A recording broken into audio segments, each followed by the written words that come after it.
In 2015, the Supreme Court looked at one word in the 14th Amendment, the word liberty, and found inside it a right to marry. It told millions of Americans that this liberty was theirs and that no state could take it away. 7 years later, the very same court looked at the very same clause, carrying that very same word, and did the opposite.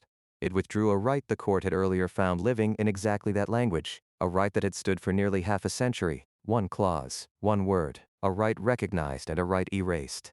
So the question for this primer is precisely that. The same due process clause of the 14th Amendment was used to recognize a right to marry, and, in living memory, to withdraw a right the court had located in the same words. How can one sentence in the Constitution point in opposite directions? This is Do It for the Case Law. Doctrine Deep Dives, Season 0. The amendments, one at a time, one sharpest gap each. Today, the 14th. The 14th Amendment is sometimes called the Second Constitution, and the name is earned. Before it, the Bill of Rights bound the federal government and essentially nobody else. Your state could establish a church, silence a newspaper, or run a trial however it liked, and the first 10 amendments had almost nothing to say about it. That is not a quirk of enforcement, that was the design.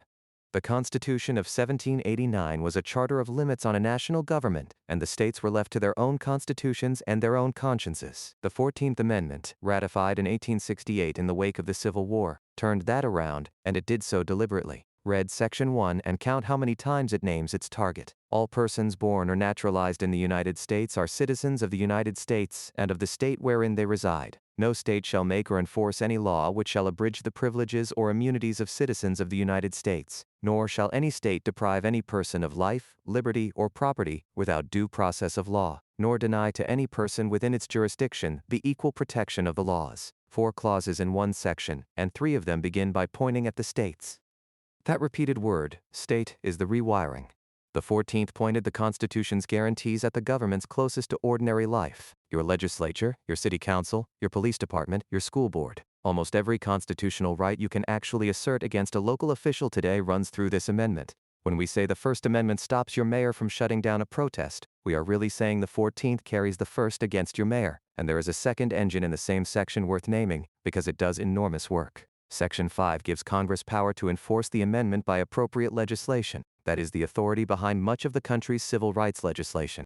Before we go further, do not skip the amendment's very first sentence because it is doing something none of the others do. All persons born or naturalized in the United States, and subject to the jurisdiction thereof, are citizens of the United States and of the state wherein they reside. That sentence settles citizenship by birth as a constitutional matter rather than a legislative one. It was written against a specific background. A pre-war Supreme Court decision had held that people of African descent could not be citizens at all, and the Citizenship Clause was drafted to erase that holding permanently and put the question beyond the reach of any ordinary majority. And notice the structure. Citizenship is national first and state second, and the state part follows automatically from where you reside. That ordering is itself part of the rewiring. Before the 14th, the relationship ran the other way. This is the densest amendment in the Constitution, and a primer cannot do all of it. So today we pull one thread out of that density, the Due Process Clause, and specifically what the court has built on the word liberty. That one word is where the amendment's power to expand and to contract is most visible, and where the gap we care about is sharpest. Here is the first thing to understand, and it is the thing the whole episode turns on. The 14th Amendment's history is not a story of text doing work on its own. It is a series of judicial choices about what these open words would mean, and those choices could have gone otherwise at nearly every step.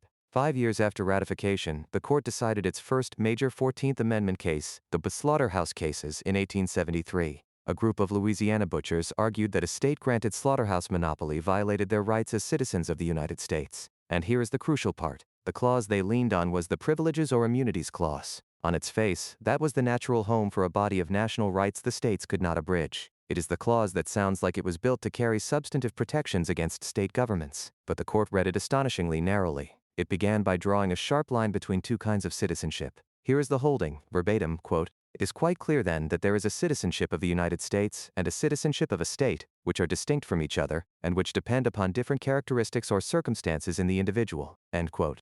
From that distinction, the court built a wall. It held that the Privileges or Immunities Clause protected only the narrow set of rights belonging to national citizenship, things like the right to travel to the seat of government or to be protected on the high seas, and not the broad, everyday civil rights that people actually live by, which it left in the hands of the states. In the court's words, the clause, quote, speaks only of privileges and immunities of citizens of the United States, and does not speak of those of citizens of the several states, end quote. And it disposed of the butcher's claim in a single sentence I will give you verbatim. The rights they asserted, quote, if they have any existence, are not privileges and immunities of citizens of the United States within the meaning of the clause of the 14th Amendment under consideration, end quote. Sit with what that did. In one decision, the clause that looked purpose-built to carry national rights against the states was read nearly out of existence, and it has never fully recovered. That early choice was not compelled by the text. The words privileges or immunities could plausibly have carried a great deal, but the court chose the narrow reading, and the choice stuck for a century and a half, and it had an enormous downstream consequence. If the privileges or immunities clause was a dead letter, then any national protection against the states had to find a different door. The door it found was the Due Process Clause. One more thing about that first wrong turn, because it is not settled history. A serious body of modern legal thought argues the court simply got the Privileges or Immunities Clause wrong in 1873, and that the clause was meant to carry exactly the substantive national rights the court refused to find in it. That view now has adherents across the usual divisions, and it surfaces in separate opinions from time to time. If that reading ever commands a majority, a great deal of constitutional law would have to be rebuilt on a different foundation, because rights currently housed in due process would move to a clause with a different history and different limits. Nothing about the outcome of any particular case would necessarily change. The reasoning underneath all of them would. Keep that possibility in view because it is the cleanest proof of the point. A choice made in 1873 is still, 150 years later, load-bearing for the entire structure, and it is a choice that could in principle be revisited, and even that rerouting happened by choice and by degrees. Incorporation, the folding of the Bill of Rights into the states through due process, did not arrive in one sweeping decision. It came right by right, case by case, across decades, as the court decided which guarantees were fundamental enough to bind the states and which were not. That is worth holding on to. The very mechanism that gives the Bill of Rights its force against your state government was itself assembled through a long series of judicial choices about what liberty includes. Nothing here was automatic. Someone chose every step of the way. It is worth being concrete about what incorporation actually delivered, because the abstraction hides how much of ordinary life it touches. The guarantees that now bind your state and city through this amendment include the freedoms of speech, press, religion, and assembly, the right to counsel, the protection against unreasonable searches, the privilege against self-incrimination, the ban on cruel and unusual punishments, the right to a jury in serious criminal cases, and more recently, the right to keep and bear arms. That is most of the Bill of Rights, and essentially all of the part you would ever invoke against a police officer, a prosecutor, or a school official. None of it applied to them before this amendment, and none of it applied automatically after. Each one arrived because a court decided that particular guarantee was fundamental enough to carry across. Now on its face, due process of law sounds procedural. It sounds like it is about fair procedures. Notice a hearing, a fair trial before the state takes your life, liberty, or property. But over time the court read the word liberty in that clause to protect certain substantive rights as well. Rights not written anywhere in the Constitution's text, but held to be part of the liberty that no state may take without due process. Lawyers call this substantive due process. It is the vehicle that carried incorporation, folding the Bill of Rights into liberty one guarantee at a time. And it is the vehicle that carried something more contested, unenumerated fundamental rights, rights the court recognizes as fundamental even though no clause names them. That vehicle is one the court has driven in opposite directions inside a single lifetime, and that is the heart of this episode. And here is something worth knowing before we look at those two directions. Substantive due process has always been turbulent. In an earlier era, the court used it aggressively to strike down economic and labor regulation, reading liberty to protect a freedom of contract, and then, under sustained pressure, it retreated from that use almost entirely, repudiating much of what it had built. Later, the court revived substantive due process on a different front, using liberty to protect personal and family decisions rather than commercial ones. So even the doctrine's own history is a story of the court driving hard in one direction, stopping, reversing, and driving somewhere else. Keep that pattern in mind because the marriage and abortion cases are only the most recent and the most vivid version of it. Take expansion first. In 2015 in Obergefell v. Hodges, the court held that same-sex couples have a constitutional right to marry, and it located that right precisely in the liberty protected by the 14th Amendment. Here is the holding, verbatim, quote, "The right to marry is a fundamental right inherent in the liberty of the person, and under the due process and equal protection clauses of the 14th Amendment, couples of the same sex may not be deprived of that right and that liberty." End quote. Read that carefully. The right is not in the text. The word marriage appears nowhere in the amendment. The court found the right inside liberty, called it fundamental, and made it enforceable against every state in the country. That is the clause expanding. Reading an open textured word to recognize and protect a fundamental right the words never named. Now contraction. In 2022, in Dobbs v. Jackson Women's Health Organization, the court did the reverse. For nearly 50 years since Roe v. Wade in 1973, that same substantive due process liberty had been held to contain a right to abortion. In Dobbs, the court withdrew it. Here is the holding, verbatim. Quote, "The Constitution does not confer a right to abortion. Roe and Casey are overruled, and the authority to regulate abortion is returned to the people and their elected representatives." End quote. Same amendment, same clause, same open-textured word, liberty. And this time, the court read it to contain no such right at all and erased a right that had lived inside that clause for 2 generations. I want to be fair to what the court said it was doing because accuracy is the entire point of this show. Dobbs did not say the court may simply revise liberty at will. It said an unenumerated right must be deeply rooted in the nation's history and tradition to count, and it concluded that abortion failed that test. The majority also wrote that its decision should not be understood to cast doubt on other precedents that do not concern abortion. That framing matters, and so does the fact that it is contested. What is not contested is the mechanical fact this episode is about. The same clause, read by the same institution, produced a right in one decade and no right in the next. The dissent in that case saw the same mechanism this episode is about and said so directly. Its objection was not only about abortion, it was that the majority's method, requiring a right to be deeply rooted in history and tradition, gives the court a lever it can apply to other rights recognized the same way, and that the assurance those other precedents are safe is only as durable as the court's willingness to keep giving it. One member of the majority wrote separately to say that other substantive due process precedents should be reconsidered. Another wrote separately to say they should not be disturbed. Both opinions are in the same decision. You do not have to pick a side to notice what that disagreement tells you. The scope of the clause was, at that moment, an open question among the people who decided. And if you think that pattern is confined to due process, look at the clause sitting right next to it. Equal protection has its own arc, and it has moved recently too. For decades, universities were permitted to consider race as one factor among many in admissions. The court had allowed it subject to strict limits on the theory that a diverse student body served a compelling educational interest. It was never comfortable law, and the court kept warning that it would not last forever. But it was the law, and institutions built their admissions systems around it. In 2023, in Students for Fair Admissions versus President and Fellows of Harvard College, that ended, the court held the Harvard and North Carolina programs unconstitutional, and here is the operative holding, verbatim.